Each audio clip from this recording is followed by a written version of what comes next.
So I'm going. I'm introducing myself. Are we introducing ourselves? Are we introducing the podcast name? Oh, yeah.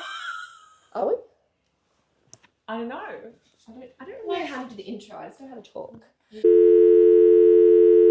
So welcome back to our second Christmas special for 2024. I'm loving your vibe, Brandy. I'm just loving the red lip. It's not something that we would usually do. No.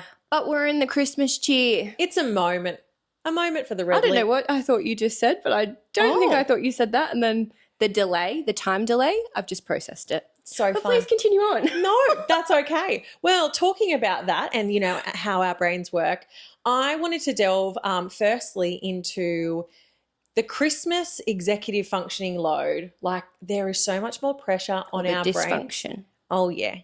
Executive misfunction around these times. If you will, we got to. And, there's obviously a few different areas that we could go into, but things like remembering dates, remembering to get gifts, looking at Pinterest inspirations or reels that come across your feed. And there's just so much going on at a time that's already so busy. How do we manage it all? Well, I'm actually really curious to know, what would you say your biggest struggles are when it comes to this time of year? I would say there's things that just like fall through the cracks in terms of like scheduling. So like double booking myself. Brandy has experienced this recently where I forgot I was going, to the carols. We'd scheduled time to see each other. And then alas, I was like, I'm so sorry. The plight of my physical diary. It is getting more and more obvious that I really need to change up this strategy. But for now, I'm still staying strong. Just hanging on by a thread. I am. I'm like these. Well, I'm not like these ornaments. They're actually very You're solid. like our candy cane that we broke, hanging on. It is. I'm snapped in half. I'm not doing well. But yes, you are. I'm doing the best that I can. I think that's that's good enough. Yeah, that's right. Like sometimes we may not be at the point that we want to be in our lives, but we're doing the best we can right now. And in this period of time, I'm definitely doing the best I can. So yesterday, I was talking to Brandy on the phone. I was like, okay, I've got to go this, drop Ollie off to gymnastics, and we're good. We're doing our things. We get there. Oliver runs in. Noah's taking him as well. I don't want him to walk in by himself. He comes back to the car. He's like, I told you it wasn't on today. Last week, he's like, that was the last one for the year. And I was like, yeah, sure. Like, no, it's not. Did I check? No, I didn't. So the poor kid, he gets dressed, but they've had a snack, so they're fine. They're not hungry or anything. They run in, they run back, and they're like, it wasn't even on, which worked in my favor for scheduling. But a lot of the time, this doesn't work out for me. And I know that I've talked to you about, like in the past, like birthday parties for Ollie where I've thought something's on and I've got the date wrong, or I've simply not actually remembered to check my diary, because the thing about diaries is you actually have to use it for them to be effective. So not utilising it properly has got me into a bit of strife before. So I think, for this season, the biggest hardship that I face is really like trying to remember everything, even trying to remember to look at my schedule to see what I've got on and write things down, because sometimes I just forget to do it, just like the end of the gymnastics period, the carols, like some things I just forget to do. And then there's a lot of guilt that comes in there as well. What about you, Brandy? I think the biggest thing for me is that I have picked the industry that I work in, and I've worked in this industry for quite a long time now. It is 24/7. Yeah. 7 days a week. So we don't close. We don't have like a shutdown or anything like that. Christmas is a very exciting time because I get to see my friends and my family, and we do lovely things that I think we should do more throughout the year, can I just say? Like it shouldn't take to get to Christmas to do all these really lovely things. But in saying that, I've said it before, this time of year is quite challenging for people. It can be very emotional. Christmas isn't a happy period for everyone. No. So there's a lot of mixed emotions when we talk about where we're at this time of year, but people are also burnt out. They've had a really big year. They've had challenges. Yeah. I think we all psychologically go, new year, new me. So we kind of check out when we get to December. I think people are less, what's the word I'm looking for? I don't know. It's like engaged or not necessarily optimistic? engaged. I would say, to put it quite bluntly, switched on. I think that's what it is. Yeah. We're not as alert or switched on or maybe acting in the way that we would earlier in the year. Yeah. It's like the fun, silly season, right? I feel like we're surviving, not thriving. Yes. Or it's like, I'm going to go let off some steam now, end of year. Like, I'm just going to, the weather's nice. Yes. Yeah, we're at that season. Now, what that means for me, working in HR, is that people tend to engage in behavior that we wouldn't maybe see earlier in the year. So my workload is significantly higher from that viewpoint. The industry that I work in is with vulnerable people, so the level of risk and risk mitigation is really important. Yeah. So for me, I feel like I am really tired when it comes to Christmas, and it's nice because my family will just have a big spread. Yeah. We get in a food coma. Love. Eat till our heart's content. Yes. And me and my mum are normally knocked out by 1 o'clock. Oh, I love it. Are you asleep on the couch? Oh, no, yeah. We're like having a little nap together. Love that. We always have a little beveragino, and I think it's the combination of the beveragino and the food. Yeah. Especially, the charcuterie board. Oh, delish. Love a charcuterie board. And I mean, I'm going a bit off topic, but like, with lions, they sleep like 20 hours out of the day because they're literally in a food coma from like the meat that they've eaten. I think that's what happens at Christmas time. Our body goes, we need to hibernate, we need to rest and recover. And my body does need that, let me tell you. Yes. It's the only time of year that I'll ever do that. So it's like that one day that I've got to regenerate, recuperate everything, and then I've got to be set to go out for a whole nother year. So it's an important day. Definitely. But yeah, it's just hectic. It's just really, really busy, which I love. We know that. But then it's also at a point of where I'm normally scheduled to every minute or every second. Oh, yeah. But we're talking milliseconds now. So we've refined that even more. Danger zone. Yeah. And the expectations can be massive. So you're expected to keep up your level of performance, to hold everything together. And when that workload's increased, it's like, how do we manage? And across the, even if we're thinking about burnout for work, like there's burnout for children around this time of year, there's burnout for teachers. Like they are getting to this time of year and it's almost like, do we end school in November and just call it a day for December? Because really everyone is tired, everyone is looking for a rest. And not only the work expectations can be high, but just our ability to hold everything together. And I don't want to use the word perform, but that's the word that comes to mind. Yeah. To have this perfect kind of system in place, it all runs smoothly, Like those Instagram or TikTok videos where it's like someone that's perfectly preparing and they've got all this time and it's so calm and relaxed. I'm happy for anyone to tell me otherwise, but I don't think that's the way anyone operates. No. And I'm like, where are they getting this additional 4 hours in their day to do these things? And I get it. Everyone has their different priorities. Everyone's busy with different things. But I think it's important for us to be kind to ourselves and just remember what we're seeing on social media, what we're seeing on those, reels that we might be saving of inspo, that is an idealized version of someone's life that they're presenting. They're presenting the best case. They're presenting, the perfect version of their world, which can make us feel really inferior or we're not doing enough. But particularly around this time, but at all times through the year, what we're doing at any one time is enough, is our best, and just staying kind to ourselves is so important.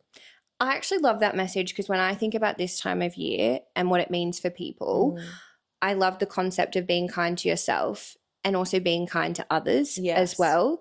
So I appreciate that even this episode, and we're talking about some of our challenges that may seem quite insensitive to some people who maybe have lost someone, for Yes. example, or they can't celebrate with their family, or like they're really struggling with their mental health. Yes. And that's okay. Like I really do appreciate that. And I think this time of year is such a lovely time to really show all the kindness that you can and be compassionate and have empathy towards people. Definitely. Because it's such a challenging time of year. Like I know I've mentioned to you before, like even for us ADHDers, right? Or anyone really struggling, actually absolutely anyone. I'm going to throw it out there to everyone. Is that when you go out in the community, it's not calm, it's chaos, it's manic. Yeah. And that can be very overstimulating and can cause a lot of anxiety for people. Yeah. I know I go in there and I just want to get in and out. Like I'm like, I don't want to have to be here any longer than I have to. Yes. And everyone's feeling the pressure. So then when someone is making a decision or something, you know, someone might do something around them, they can get ticked off much more easily because their nervous system's under so much pressure and they're like, I'm ready, like a ticking time bomb. I'm ready to go off at any moment, and any inconvenience can really just set that off. And then you have a flow-on effect of like someone's done something. If you're, you know, thinking about that for the rest of the day, like, oh my gosh, like that really was insensitive or that person was rude, it can kind of take over that whole 24-hour period, if not longer, if you're already under pressure, which we are at this time of year. So I actually like that you have touched on that. And I'm going to flip it over because for me, it's really important that I can maintain personally a balance of one, being able to self-regulate myself. Yeah. So I need to be in touch with my emotions and I need to almost do like little check-ins to see how I'm feeling and implement like some strategies because I'm dealing on the other side of this is that, yes, exactly what you've just said, people are experiencing that. Yeah. And you might be someone that's very level-headed throughout the whole year. You have been able to self-regulate, like it's been fine. And then you have a situation where it triggers you, but because of the state that you're in and you are quite heightened, that you act in a way that you usually wouldn't. Yeah. Now for me, because I work in human resources, I have to manage or do like investigations and support managers around workplace allegations, incidents, grievances, right? And when I receive allegations like this, it's also about being able to recognize and reflect back and go, was this behavior out of character for this particular individual? Yes. Or is this actually a genuine performance concern and or misconduct that we need to manage in like a punitive, like disciplinary way? Yes. And I think there's such a fine line between we want to be kind to people because we don't know what's going on in their lives. So for me, this is the time of year where I actually really need to have all my strategies in place. Yes. I need to be able to self-regulate. I'm normally very good at that, but we all know that emotion influences our decisions, right? Yeah. And our state of mind influences what decisions that we make. Yeah. So if I'm in a place where I'm feeling overstimulated, overwhelmed, that could influence the way that I actually support our managers in the business. Yeah. So it's so important to have that self-reflection, taking care of yourself in that time. And something else that you touched on, which I thought was so important, is like the idea around like, you know, we don't know what's going on for people, and every behavior, there's something underlying that. So, you know, someone just doesn't go and do something for no reason. And the reason may not make sense to us, but it makes perfect sense for that person. So I think even this time, like if we are, you know, do fall victim to some poor behavior from other people out in the community, just to think like this isn't about me, this is about them, and they are going through something that is causing them to maybe act in a way which is out of character, or maybe it's in character, but still something's led to the point that they more behave heightened level. Yeah, for sure. The other thing as well that I want to touch on that though is I recently went through a process with an employee and like a question that I always like to ask is, are you okay? Yeah. I think that's really important to check in because yes, okay, maybe they did engage in inappropriate behavior or Yeah. conduct, but that doesn't define who they are. Exactly. And I always think there's an opportunity. And if you want success within a business and you want people to grow and develop, you have to invest in them. Yeah. And you also have to allow people to make mistakes. No one is perfect. We're all going to make mistakes, Yeah. but it's if we learn from them, For right? sure. So I remember I asked this particular employee, like, are you okay? And initially they had said, yes, like I'm okay. And then as we started to talk a little bit further and I asked some more questions, we actually uncovered and they didn't even realize that they weren't okay. They were Yes. actually struggling but couldn't process or recognize the fact that their like stress from another situation and other circumstances was actually impacting their state of mind of where they were now and the level of decisions that they were making. So after unpacking all of that, they then were able to realize, and I think they almost had like a light bulb moment, was like, oh, but for me, I think that just goes to show the level of sometimes like, I don't like we don't have awareness of it. Like it's just the truth. Yes. And sometimes it takes someone to hold up a mirror and say to you, well, actually, I'm seeing this. Maybe you're not okay. Yeah. And so important for someone to hold that space. Like, you know, for that employee, you were the person that was able to hold that safe place for them to be able to actually reflect on what's going on and recognize that they weren't okay. Because when we're surviving, when we're in survival mode, we don't want to think about all those things because then that would maybe slow us down or prevent us from moving forward. But sometimes what we need is for someone to hold that space for us to be like, what's happening for you, and hold up that mirror, like you say, to reflect, wow, like there's actually a lot going on for you, and for them to recognize and have that self-compassion. And also another important thing for us, particularly as ADHDers, and if we have, you know, guilt or shame or anything, regret certain behaviors, like, you know, this isn't just for ADHDers, it's for anyone in general, but to recognize that we are not our behavior. The behavior is the behavior, and we are separate to that. And it's come from us. We need to take responsibility, but it's not something that we fundamentally can't alter about ourselves. It doesn't define us. It doesn't define us. And it's okay to make mistakes, and it's okay to be a version of ourselves that we're not always proud of. But the important thing is that we can keep working towards being the best version of ourselves, no matter what time of year it is. So I think we've identified this is a stressful time of year. We know it's challenging. We've also kind of identified that it's not always easy to recognize that ourselves. Yes. What I have some that I can say, but I want to throw it to you first. Do you have any suggestions for our people watching around what they could do like during this season to help with this, or even just to identify that maybe they are feeling a little bit more like stressed than what they initially thought? Yeah, definitely. And like, one that comes to mind, which is not always perfect, and that's around, you know, just being prepared for what you've got coming up. Yeah. I have admitted at the start of this episode that doesn't always work for me. So I try my best. I try to be prepared, but it doesn't always come off. So it's not a perfect strategy. But even if you can map it out and just be like, what do I have on my plate for this month, or for these, you know, few weeks, or whatever it might be, even for this day, and just recognize what's on your plate.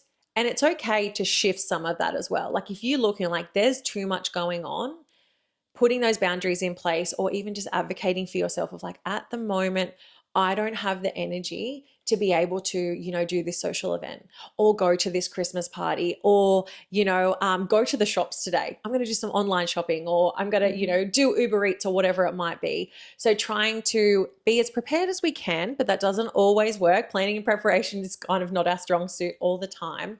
But making sure within that, we can schedule some downtime. So maybe some home days where it's like, I'm not doing anything. If someone asks me to do something, I'm going to say no, and I'm going to feel okay about it. I don't have to justify it to myself, which is something that I really struggle with. Like I'm like, oh, you know, I can't do this because of these reasons, because I think it's important. Well, for me, I'm like, oh, it's important for them to know, like it's nothing about them.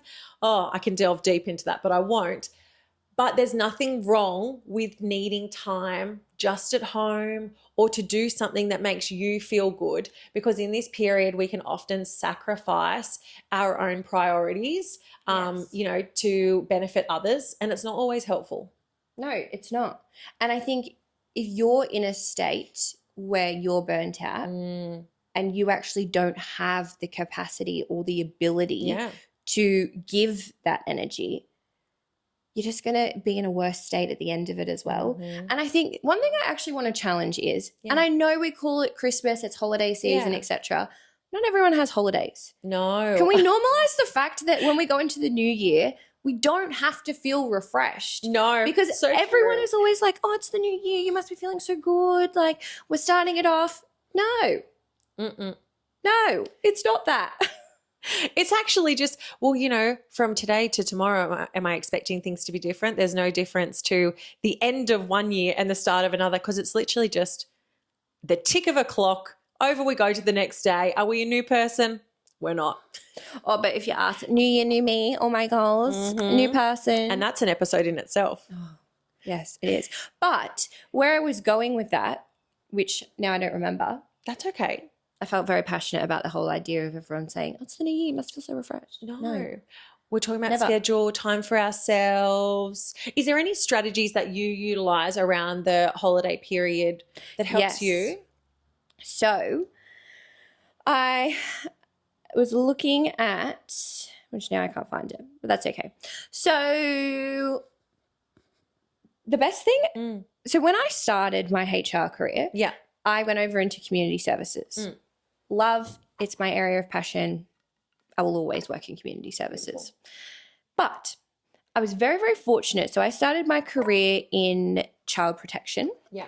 And I was lucky because I was trained as like a therapeutic support worker, essentially. Beautiful. I never worked as a therapeutic support worker, but I worked for a smaller business. I got to do the training and it was the most interesting training that I've ever completed in my life. And it's all around trauma-informed care. So anyway, you go through, you complete therapeutic crisis intervention.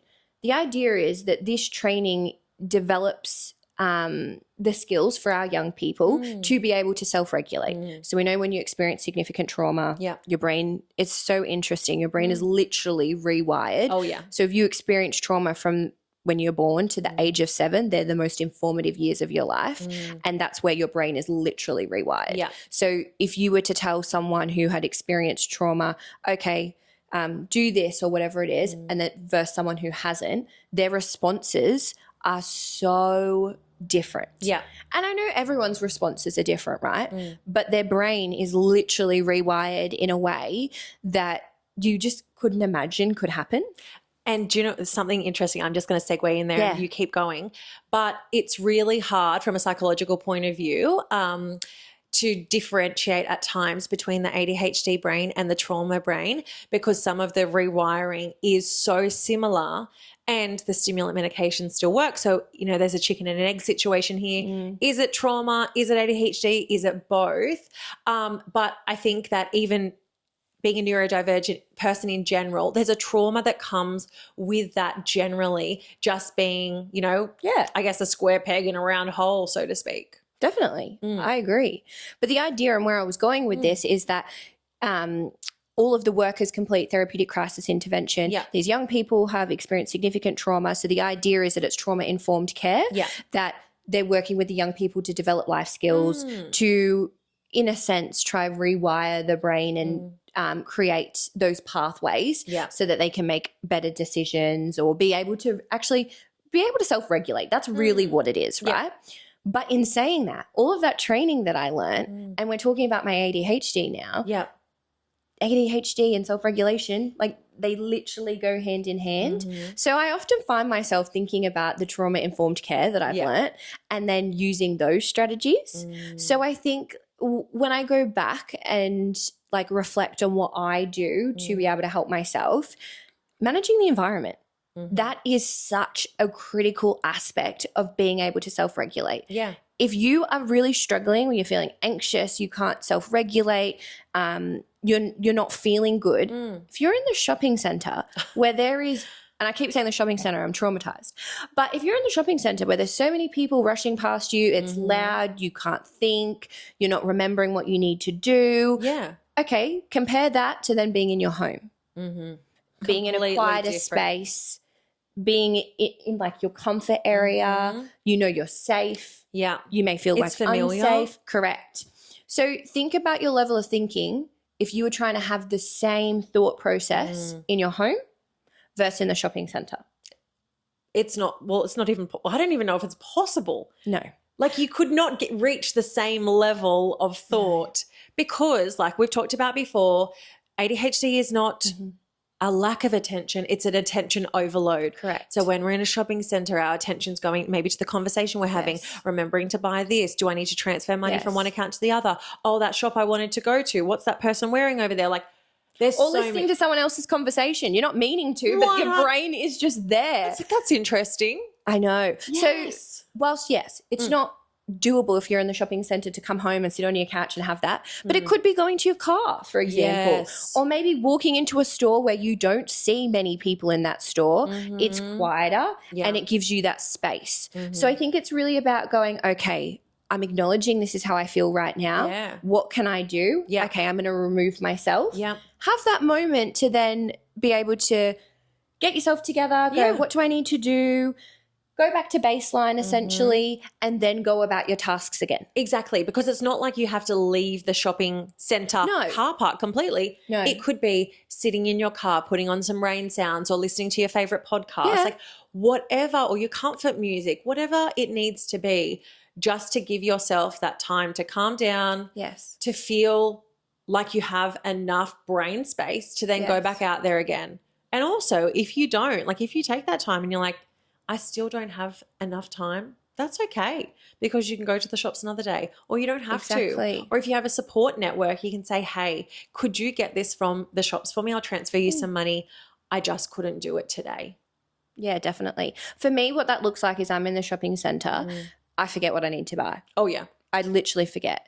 And it's shameful how many times that I will go into the shopping center because I keep forgetting. Yeah. So my strategy this year, which has worked really, really well for me, is that I purchased everyone's gifts well in advance. Yeah. So I've already bought for everyone. Yeah. It's great. I know what they're getting. I don't actually have to go Christmas shopping, which is so nice for me. Yeah. And I don't even have to worry about any of that. But I think the other thing is if you're fine in the shopping center, you don't find that you get overwhelmed, like – for me, I don't always get overwhelmed, but when there's a million people and I've had a big week, no. Yeah. Definitely no. But lists are another thing. Yes. So I have created an ongoing list in my phone and then all I do is I write in that throughout the week. Yep. I've given up on paper lists. Yeah. I will write a list and I put the most beautiful like little notepad. Love. I forget it every time. I've never remembered it. It's shameful. So lists are another really, really big one that I love, making sure I write it all down and then I can tick it off. That saved me last week because I went in to get like 3 presents because I'm like you, Brandy. I buy most things in advance, but then some people don't know what they want. So then I'm like waiting for them to like tell me what they want and then I'll go out and grab it. And there was this thing and I just was like, I need to remember this. I'm going to forget it because it's so obscure. Yeah. And then I got to the shops, got everything else I needed and I was like, what was that? Pulled out my notes on my phones. There it was, wandered up to City Beach, got my thing. But, you know, on this, like making the holiday period our own. I know. It's so important because, we've talked about the idealized, Pinterest version of the Christmas time, but it doesn't have to be that. It can be what we want it to be. And over time, we can feel more empowered, and I hope we do, to actually make that season what we want it to be and not, live by society standards or do what we think is expected of us, because it can be a difficult time, and particularly if you have children and, we know that neurodivergence, runs in families. So highly likely if you're neurodivergent or your kids are neurodivergent, there's going to be other neurodivergent family members that would probably benefit from the same strategies. Agreed. 100%. Sorry, I'm trying to find this article that I found very, very interesting. That's fine. But if I don't find it, we'll just talk about it next week because we've got a lot to say in these episodes. We do.